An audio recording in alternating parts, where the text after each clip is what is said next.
첫 시작은 사람을 먼저 등록하고 그리고 나서 그 자료를 입력하는 거였어요. 그럼 우리 사업소득자 등록에서는 우리 먼저 사람을 등록하는데 소득 구분을 써주는 게 중요하죠.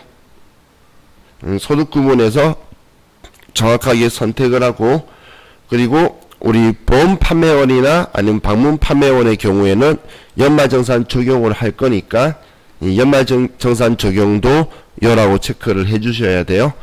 그리고 그 사업자 등록번호가 있는 사업소득자들 있죠. 그분들은 꼭 사업자 등록번호를 써줘야 돼요. 그래서 여기에 병의원은 뭐 필수사항이다라고 적혀있는데 이것만이 아니고 원칙적으로는 그 사업자 등록번호로 그 사업소득을 그대로 행위한 경우 있죠. 그때는 무조건 사업자 등록번호를 써야 이 상대방도 이 사업자 등록번호로 사업소득을 같이 합산이 맞춰지기 때문에 꼭 써줘야 돼요. 그럼 이것만 정확하게 하시면, 여기만 정확하게 구분만 하시면 사업소득자 등록을 그 사업소득 자료 입력은 5월이었죠? 31일이었나요?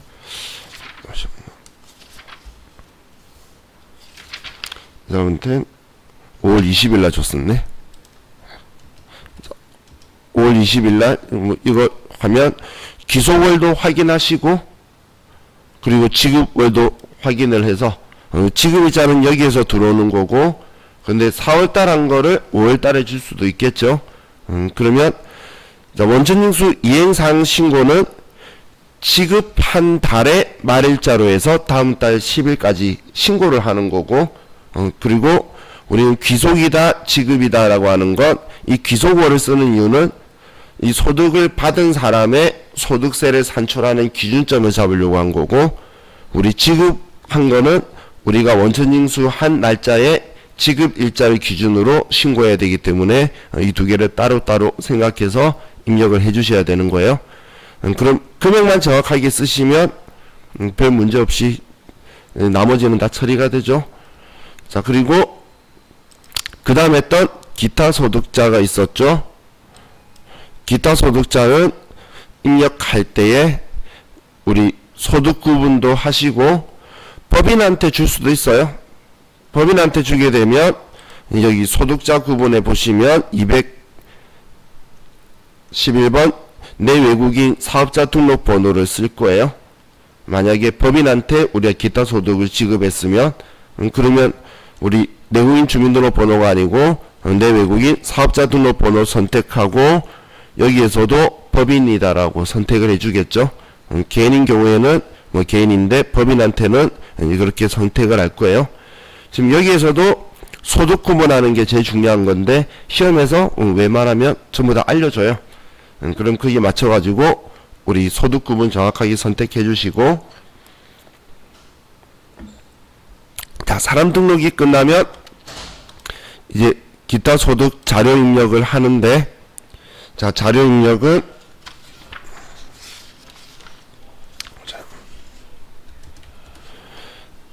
우리가 지급한 돈은 여기에 쓰는데 기속월이 만약에 틀리다면 여기에 기속월을 수정해 주시고, 그리고 지급한 금액을 쓰는데 우리 추정 필요경비를 인정해 주는 우리 소득 종류 중에서 만약에 추정 필요경비보다 실제 필요경비가 더 크다면 실제 필요경비로 적어 주시고, 근데 실제 필요경비를 줬는데 추정경비보다 작으면 그냥 추정경비 그대로 쓰는 거예요. 그래서 경비는 추정경비하고 실제 지출된 경비하고 두 개 중에 큰 걸 사용한다라고 생각하시고, 그리고 직무발명보상금 어제 같이 입력해 봤었죠. 직무발명보상금은 여기에서 비과세에 대해서 입력하는 곳이 없으니까 비과세 금액 부분은 빼고 500만원 한도까지 빼고 여기에 써주시면 돼요. 그럼 만약에 400만원이다 그러면 그냥 지급 총액하고 얘하고 다 필요 없으니까 없다라고 쓰시면 돼요. 그죠? 시험에서는 우리 자료 입력은 안 하는데 원천징수 이행사항 신고서에 일명해가지고 제출을 하긴 해요. 아무 원천징수 한 거 없어도 지급은 했다라고 신고를 하긴 하는데, 근데 여기에서는 우리 시험 목적은 그렇게 나올 수가 없으니까 여기에 비과세 부분은 빼고 쓰신다라고 보시면 돼요. 자, 그리고 어제 우리 중도퇴사자 청산에서 근로소득 정리하는 것도 보고, 그리고 퇴직소득에 대해서 원천징수하는 것도 봤었죠. 자, 그러면 중도퇴사자가 생기게 되면 우리는 사원 등록 가서 퇴사 연월일을 먼저 쓰는 거였어요. 어제 우리 김도희 씨 가지고 해봤었는데, 여기에 날짜를 쓰면 얘는 퇴직금 지급한 날이 아니라 글자 적혀 있는 대로 그만둔 날, 퇴사한 날을 쓰고, 그러면 급여 자료 입력에서 이 퇴사자가 나오게 되죠. 그럼 이 퇴사자의 퇴직한 월의 소득세를 우리는 지금 이달 월급 받은 것까지 정리해서 이 사람이 실제로 내야 될 세금을 정리를 해줄 거예요. 그걸 우리 중도퇴사자 정산이라고 표현하는 거고, 우리가 입력할 때 그냥 쭉 엔터 치면 소득세 부분에서 중도퇴사자 정산이 뜰 거고, 그게 안 뜨면 여기 중도퇴사자 정산이라고 해서 지금 이거 하는 목적은 이 결정세액을 산출하려고 하는 거예요. 지금 결정세액이 하나도 없죠, 여기에. 그러면 지금 총 급여, 지금 5월달까지 받은 급여가 이 금액인데, 우리 여러분들 회사 들어가면 주민등록등본이나 뭐 이런 거 달라고 하죠. 그런 거 하고 연말정산 한번 하고 나면 이 정보가 들어가 있어요. 그런 것 때문에 달라 그러는 거지, 뭐 가족이 누가 있는지 알려고 달라고 하는 게 아니에요. 그럼 왜냐면 이 기본응제 대상 부양가족 수에 따라서 간이세액표에 원천징수하는 금액도 틀려져요. 간이세액표에 그에도 우리 공제 대상자를 넣으면 자기 급여하고 공제 대상자 수에 따라서 간이세액표에 원천징수하는 금액이 틀려요. 왜냐면 이 가족 때문에 나중에 연말정산해야 되는 금액 차이가 너무 커질 수가 있죠. 그래서 그거까지 같이 정산해서 넣어주는 거예요. 그럼 이분에 대해서 뭐 사실 5월달에 그만뒀는데 연말정산 자료 주는 사람은 없겠죠. 그러면 일반적인 기본 사항에 대해서 공제를 잡게 될 거예요. 그럼 지금 어제 우리가 했던 이 김도희 씨는 결정세액이 하나도 없이 세금 낼 필요가 없는 건데 원천징수가 이만큼 당했기 때문에 다 돌려주는 거예요. 그래서 급여 반영이라는 이 버튼을 꼭 눌러 주셔야 여기 중도퇴사자 정산에서 세금 다 돌려준다라고 나오는 거고, 그러면 위에 중도정산 적용함이라고 나오게 되죠. 이거는 근로소득에 대해서 정산을 한 거고, 그리고 이제 퇴직소득에 대해서는 원래 퇴직금 계산이라는 탭에서, 지금 이 탭에서 우리가 직원에 대해서 쓰면은 원래 산출이 나와요. 월급이 이 사람이 입사한 날부터 급여가 들어와 있으면 이 기간 계산을 해서 컴퓨터가 산출을 해줘요. 근데 지금은 우리 옛날 자료하고 이런 것들이 없다 보니까 이번 것까지 뭐 그만 정리가 되는 거예요. 그럼 지금 사실 여기에 나오는 게 우리가 퇴직금 추계액이다라고 이야기를 해요. 추계액하고 나중에 이제 보험회사에서도 산정하고 있는 금액하고 이 두 개를 나중에 비교를 해요. 근데 지금 이거에 대해서는 그래서 사용을 안 하고 옛날 것까지 정보가 있어야 되니까 그래서 그냥 바로 퇴직소득 자료 입력에 들어가는 거였어요. 그럼 자, 여기에서 직원이 그만두게 되면, 자, 우리는 우리 그만둔 날 그리고 퇴직금 지급한 날 이거 확인하시고, 그리고 지급한 날이 우리 원천징수한 날이겠죠. 그냥 돈 주면서 세금 떼면 그게 원천징수한 날인 거잖아. 그러면 우리 영수일자하고 이 날짜가 일치할 거고, 그리고 우리 퇴직 사유도 문제서 제시한 대로 써주고, 그리고 웬만하면 전부 다 퇴직금은 우리 과세 대상이다 라고 생각하시면 돼요. 비과세란 말 없으면 다 과세 대상으로 생각하시면 돼요.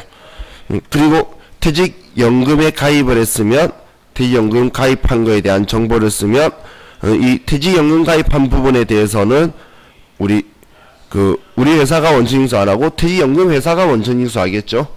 그래서 그 금액만큼 여기 써주면 소득세가 변하게 될 거예요. 그래서 꼭 써주시고, 그거 쓸 때는 우리 확정급여형 가입일자까지 꼭 써줘야 된다라는 거 기억하시면 될 것 같아요. 자, 그럼 어제 우리 퇴직소득자만 있는 문제를 봤는데 우리 이제 근로소득하고 섞여 있는 걸로 또 좀 보도록 할게요. 자, 그래서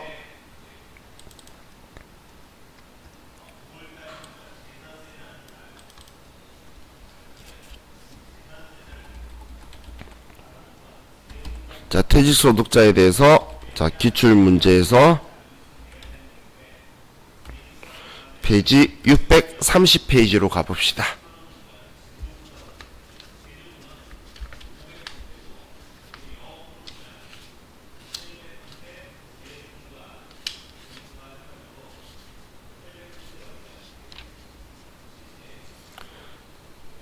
회사는 1179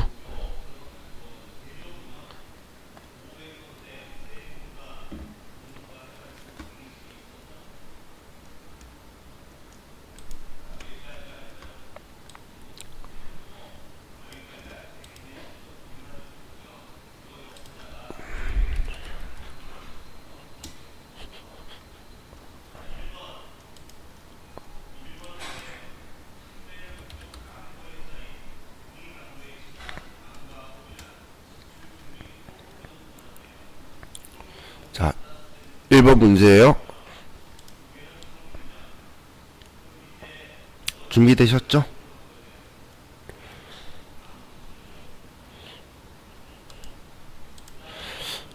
자, 1번. 다음은 관리부 부장으로 근무하다가 2020년 1월 31일 퇴직한 거주자 이동화에 대한 내용이다. 자, 1월분 급여 대장에 중도 퇴사자 연말정산 내역을 포함하여 작성하고 우리 급여 대장에 그리고 우리 퇴직소득 원천징수 영수증과 그리고 1월분 원천징수 이행사항 신고서를 작성하시오. 자, 이건 뭐 앞에 거 다 입력하면 작성이 자동으로 되는 거니까. 자, 부양가족은 배우자 문지의 전업주부만 있고 우리 다른 가족은 없다라고 적혀 있네요. 자, 그리고 우리 급여에 대해서 적혀 있는데 우리 급여 대장 작성하는 거니까 그럼 뭐 기본급 가족수당은 뭐 과세일 거고 야간 근로수당은 뭐 과세겠죠. 근데 이건 신경 안 써도 관리부니까 뭐 비과세 아닐 거고 월차수당 과세이고 식대는 별도 식사 제공이 없대요. 그럼 비과세고 그리고 자가운전 보조금은 본인 차량을 업무에 사용하고 별도 여비를 지급하지 아니하였음. 뭐 비과세란 이야기죠. 그리고 뭐 공제 항목들이 있고 우리 다음 페이지에는 전 임직원 중 우리 명예퇴직 신청자에게 퇴직위로금을 지급하기로 노사가 합의하였으며 이동화의 퇴직금으로 퇴직급여 지급 규정에 의하여 2020년 1월 31일 퇴직급여 6천만원과 퇴직위로금 4천만원을 현금 3천만원과 개인형 퇴직연금 계좌로 우리 7천만원을 지급하였다라고 적혀있네요. 이번엔 연금 상품에 우리가 가입한 거죠. 연금회사로 지급을 한 거죠. 그럼 지금 이건 직원이 준 게 아니고 회사가 준 거죠. 그럼 1억은 일단 다 과세 대상인데 우리 이 중에 7천만원은 우리 연금회사에서 지급하도록 되어 있네요. 자, 그럼 먼저 사원 등록 가서 이 사람 그만둔 날짜가 되어 있는지 볼게요. 그럼 사원 등록에 가서 이동화 씨의 퇴사일자가 안 적혀 있죠. 그래서 항상 들어와서 확인해 보시고 그럼 이동화 씨는 1월 30 올해 2020년 1월 31일 날 퇴사를 했죠. 퇴사일자를 쓰시고 자, 그리고 급여자료 입력으로 가서 먼저 수당 공제로 가면 지금 수당에 대해서 제대로 안 만들어져 있으니까 다 만들어야 되겠네요. 그럼 기본급 아래의 가족수당은 과세고 죄송해요. 그 전에 우리 부양가족이 배우자 있네. 이거 있어야 중도정산할 때에 이 기목문제 대상자 하나 들어가면서 빠질 거죠. 그래서 제가 우리 양가로 1번에 배우자 있는 거 확인한다고 다시 온 거예요. 들어와 있으니까 신경 안 써도 되겠네요. 자, 그러면 첫 번째 과세로 해서 가족수당 하나 만들어 주고, 다음 야간 근로수당은 그대로 쓰면 되고, 다음 월차수당이 있네요. 다음 식대 비과세였으니까 그대로 쓰고, 다음 자가운전 보조금. 그럼 나머지는 없는 거죠. 자, 그럼 이제 항목 다 만들었으면 우리 1월달 급여고, 1월달 급여 지급은 매월 말일이라고 했으니까 31일자로 해서 400만원, 50만원, 40만원, 12만원, 20만원, 30만원 국민연금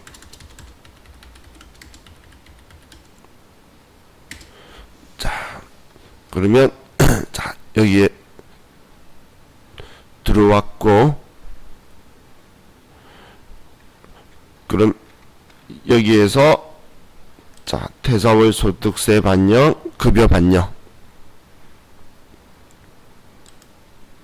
자, 그러면 자, 이 사람 거에 대해서 지금 정리가 된 거예요. 지금 소득세가 마이너스다 뭐다 아무것도 안 떴죠? 왜 안 떴을까요? 지금 여기 마크만 적혀 있으면 돼요. 왜 안 떴냐면 올해 1월 달이거든. 이 사람은 올해에 소득세 낸 적이 없어요. 그래서 아무것도 정산해주고 돌려주고 할 내역이 없죠. 올해 거니까 1월 달이니까. 그래서 좀 정보가 안 뜨는 게 맞아요. 우리 어제 연습했던 거는 5월 달이니까 4월 달까지 받았던 원천징수세액 돌려주는 일이 있었지만 지금은 원천징수 한 적이 없어요. 그래서 안 나온 거예요. 자, 그럼 이제 급여자료 입력은 끝났고, 이 마크만 나와 있으시면 돼요. 여기는 금액이 없는 게 정상인 거고, 그리고 이제 퇴직 소득 자료 입력으로 가서, 자, 1월 달이고, 이동화 씨 퇴사했어요. 그리고 퇴직금 지급도 이 사람은 1월 31일 날 했으니까, 그리고 이 사람에 대해서 뭐 특별하게 퇴직에 대한 건 없죠. 그죠? 자, 그리고 이 사람은 뭐 명예퇴직이니까 우리 임직원 퇴직으로. 근데 이거에 대해서 아무 말 없으니까 별말 안 써도 상관없을 것 같아요. 그럼 과세퇴직급여는 1억 원이다라고 하고, 1억 원. 근데 여기에서 연금 계좌가 삼성생명의 사업자 등록번호, 계좌번호, 그리고 2020년 1월 31일 날 우리 금액 7천만원 이다라고 쓰니까 퇴직소득세가 내려가죠. 그죠? 그리고 확정급여형 가입일자를 우리 지금 시험에서는 안 알려주고 있으니까 이 문제에서는, 그러면 그냥 얘는 생략을 해도 되겠네요. 알려주면 원래 얘 꼭 써줘야 돼요. 근데 안 알려줬으니까 이렇게 쓰면 퇴직소득 자료 입력이 끝났고, 자, 다음 원천징수 이행사항 신고서로 가서 이것도 시켰죠. 그럼 1월 달 거를 1월 달에 했다. 그러면 이 사람 월급 줬고 정산했고 원천징수 한 거 없고 돌려주는 거 없고 그리고 퇴직소득에 대해서 이만큼 원천 징수했다 나와 있으면 창 닫으시면서 저장하면 돼요. 자, 지금 제가 문제 풀 때마다 항상 문제에서 뭐뭐 작성하라고 하는지를 체크를 하죠. 그죠? 여러분들도 뭐뭐 작성하라는지 꼭 체크를 좀 하세요. 왜냐면 지금 원천징수 이행사항신고서 같은 경우에도 열기만 하면 된다라는 걸 아는데 안 열어서 감점되는 경우가 있죠. 작성 안에서. 열어야 우리가 얘가 불러와지고 닫으면서 저장해야 되는데, 근데 내가 연 적이 없으면 저장값이 이 내용이 안 들어간 거니까 꼭 뭐뭐 시키는지를 확인하고 시킨 거는 전부 다 하셔야 돼요. 자, 이렇게 하면 자, 얘는 됐고,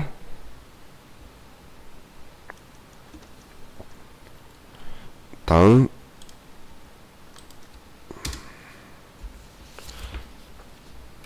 하나 더 735페이지로 갑시다.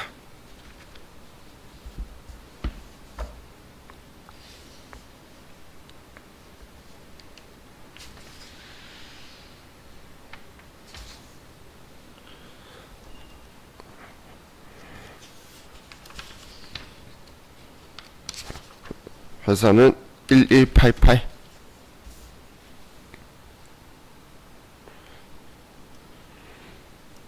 이번엔 중도퇴사자 연말정산만 하는 문제예요.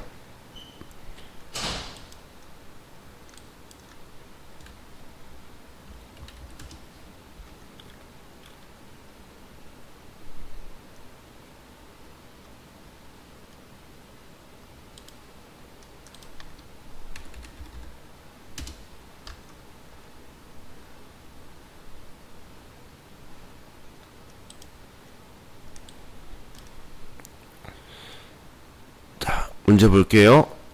자, 다음은 2020년 1월 28일 퇴직한 거주자 주세영에 대한 내용이다. 1월과 2월 급여 대장을 작성하고 2월분 원천징수 이행사항 신고서를 작성하시오. 이번에 1월하고 2월 급여 대장이고, 그리고 2월분 원천징수 이행사항 신고서를 작성하라는 거죠. 자, 그럼 2월 28일 날 그만둔 사람이고, 뭐 중도퇴사가 연말정산 내역 포함해서 작성을 하래요. 그럼 부양가족은 없고, 그럼 우리 기본급의 상여의 식대만 있는데, 식대는 우리 별도 식사 제공 없으니까 비과세겠네요. 우리 공제에는 뭐 특별한 정보가 없어요. 자, 그러면 먼저 사원 등록 가서 주세영 그만둔 날짜를 써놓고 시작을 할게요. 2020년 2월 28일이고,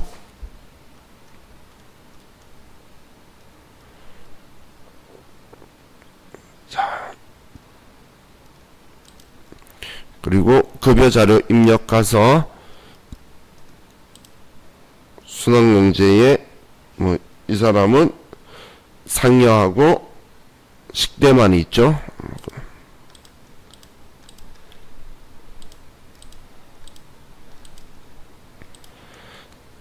자, 먼저 급여 지급은 매월 말일이니까 1월달 거부터 1월 31일 날 300만원에 상여 50만원, 20만원.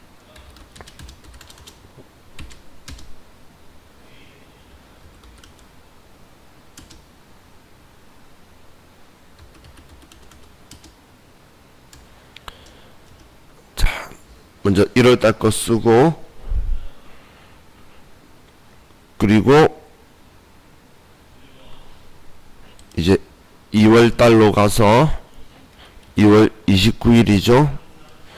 그러면 그냥 복사해도 되는데, 2월달에는 상여가 없었고, 국민연금, 건강보험, 장기 요양보험료, 고용보험은 금액이 틀리네요. 그죠? 그리고 소득세로 가면 이제 중도 퇴사했기 때문에 중도 퇴사자 정산이 되고, 이번에도 1월달 원천징수 당했던 거 전부 다 돌려주도록 결정세액이 나왔네요. 영원이니까. 그래서 얘도 정리하면 중도 퇴사자 정산되었죠. 그죠? 지금 방금 우리 1월달에 냈던 거 전부 다 돌려받는 상황이 된 거예요. 그래서 창 닫고 이제 원천징수 이행사항 신고서에 가서 2월분 작성하라 그랬으니까 2월부터 2월 이렇게 해서 이 사람은 뭐 연말정산 분납하는 거 아니니까 아니에요. 이렇게 하면 여기에 다 돌려주고 이 사람 거 끝났죠.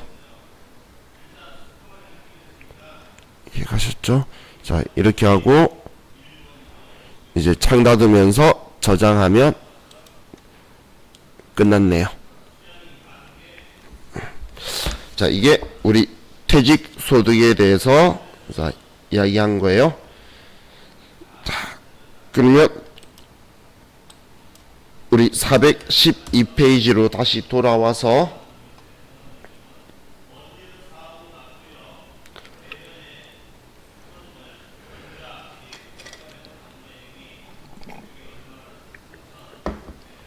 자, 413페이지에 보면 자, 이 부분만 조금 체크를 하고 갑시다.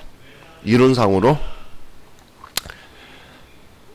자, 우리 제가 어제였나 그저께 이야기하면서 이런 표현을 썼어요. 우리 소득세 중에 일반 종합소득세에 납부하거나 근로소득세가 종합소득세니까 그거보다 퇴직소득세가 세율이 좀 낮아요. 세금이 낮게 나와요. 그래서 많은 그 임원이나 급여가 높으신 분들은 퇴직금 쪽으로 미루는 경향들이 있어요. 그래서 퇴직금에는 이제 한도를 잡고 있는 거예요. 그래서 그 한도 이내는 퇴직소득으로 보는데 이 퇴직소득의 한도를 초과하는 경우에는 근로소득으로 해서 계산을 할 거예요. 초과하는 경우에는 근로소득으로 볼 거예요. 근데 이걸 자, 우리 상식으로 퇴직금 그 한도 계산하고 퇴직금 계산할 때는 급여 상여 포함이에요. 급여만 가지고 계산하는 거 아니에요. 상여도 급여예요. 그래서 흔히 급상여라고 표현을 하죠. 급상여로 하는데 우리 그 지금 이야기하고 있는 거에서 여러분들이 꼭 체크하셔야 되는 게 임원이에요. 임원. 직원이 아니고 임원이에요. 임원. 모든 세법이 직원한테는 최대한 퇴직금 많이 주래요. 뭔 돈이든 퇴직금만이 아니고 월급이든 뭐든 많이 줘라. 이거에 대해서는 너네들한테 부당한 거 안 줄게. 회사한테 이런 건데 임원에 대해서는 좀 한도를 많이 주고 제재를 두고 있다라고 보시면 돼요. 자, 그럼 이 임원의 퇴직금 할 때 사람들이 과거에 악용을 했어요. 악용이 이제 그만두는 마지막 해에 월급을 높이는 거예요. 그래서 1년치의 급여를 평균으로 산정을 하다 보니까 우리 마지막 해에만 쭉 1년치만 높여놓으면 그러면 그리고 상여를 많이 줘버리면 퇴직금 한도가 근속연수를 가지고 월화 계산해서 가니까 이게 더 늘어나게 되겠죠. 그래서 소득세법에서는 이걸 그래서 3년으로 늘렸어요. 3년 평균으로 하게. 네, 자, 근데 여기서 오해하시면 안 되는 게 지금 우리가 공부하고 있는 거는 소득세법이에요.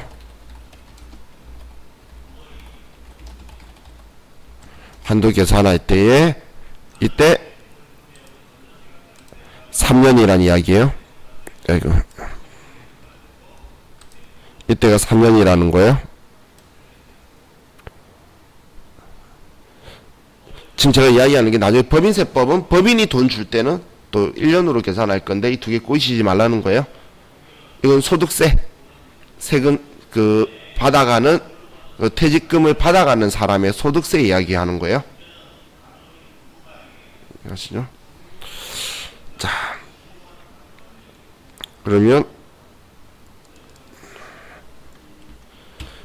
이것만 기억하시면 돼요. 이론상에서도 1년, 3년 나중에 헷갈리실 거니까 지금 한 번만 짚어본 거예요. 자, 다음 페이지로 가서 이제 416페이지에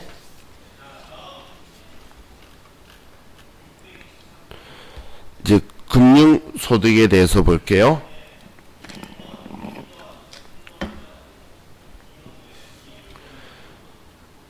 자, 금융소득에서 여러분들이 이론상 기억할 게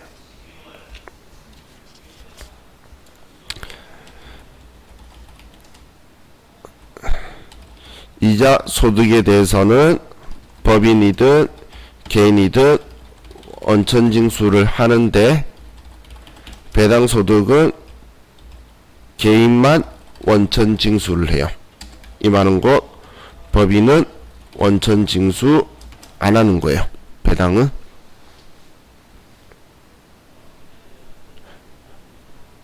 그럼 법인이 만약에 배당이 있다면 아예 안 쓰는 거예요. 법인에 대해서는.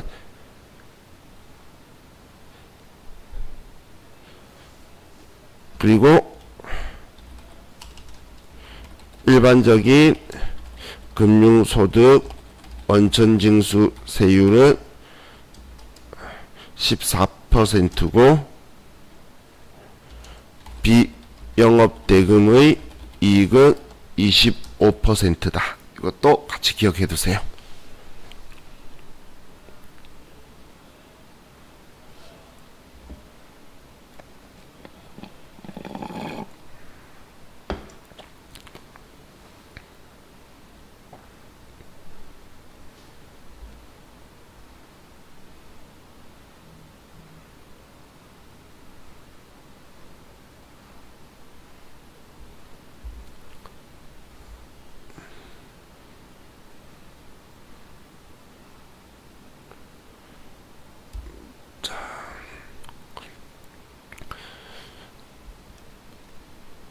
그럼 이번 문제는 뭐 저보다 이자 지급한 내역이죠. 뭐 이자 소득 지급 내역이니까 뭐 법인이든 개인이든 상관없이 원천징수하는 거예요. 만약에 배당이었다면 이거는 작성하는 게 아니란 이야기예요. 그럼 이건 지금 우리 소득세 문제에서만 생각하지 마시고 우리 일반 전표 문제에서도 우리가 주주총회 결의대로 배당을 지급하다라고 나오면 그건 배당금 지급하는 거죠. 그래서 개인만 원천징수하고 법인은 원천징수 안 하는 문제 보신 적 있으실 거예요. 그럼 거기만 생각하시는 게 아니고 여기에서도 생각하는 거예요, 같이. 자, 그러면 이제 입력하는데, 자, 컴퓨터에서 보시면 우리 이자 배당이 여기에 있죠. 이자 배당이. 근데 사람 등록하는 곳이 따로 안 적혀 있죠. 우리 금융소득은 기타 소득자 등록에서 금융소득자 사람도 등록하는 거예요. 여기에서. 그러면 기타 소득자 등록 클릭하고, 죄송해요. 우리 회사 9103번 가야 되죠. 하나도, 한 명도 없지. 방금 생각하다 알았어요. 기타 소득자 등록 가서 우리 기타 소득자에서 금융소득자도 등록한다는 거예요. 그럼 소득이 둘 다 비영업 대금의 이익이죠. 그럼 첫 번째 1005번 조정래 거주자고 소득 구분은 F2번에서 비영업 대금의 이익이다라고 선택하시고 주민등록번호를 쓰고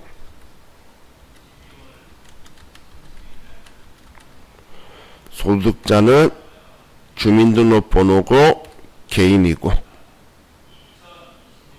소득자 주소 건평로 47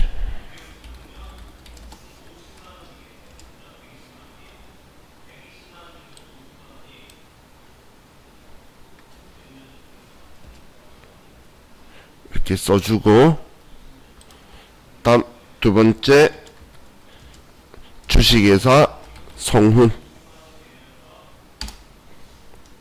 거주자고 얘도 비영업 대금의 이익이고 내국인 얘는 우리 사업자죠.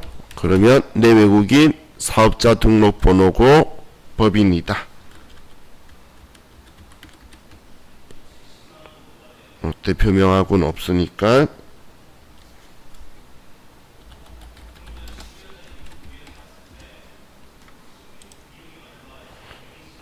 자, 이렇게 해서 우리 법인도 이 부분만 신경 써서 써주면 돼요.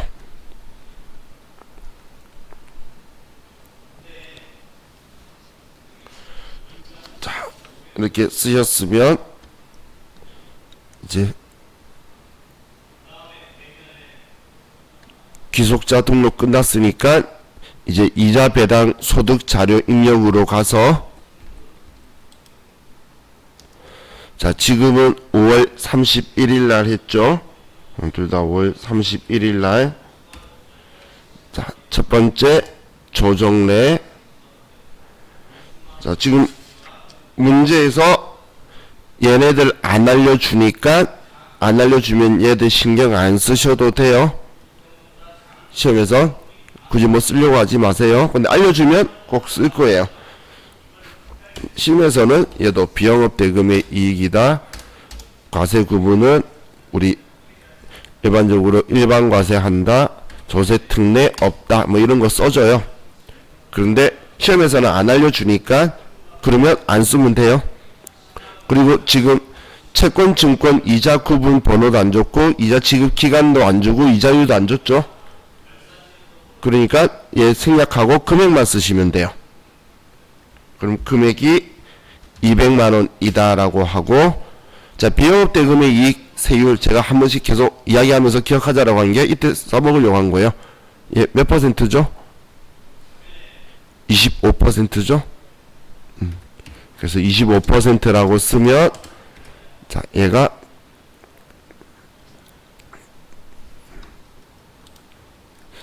끝났고, 근데 이건 저도 왠지 이유를 모르겠어요.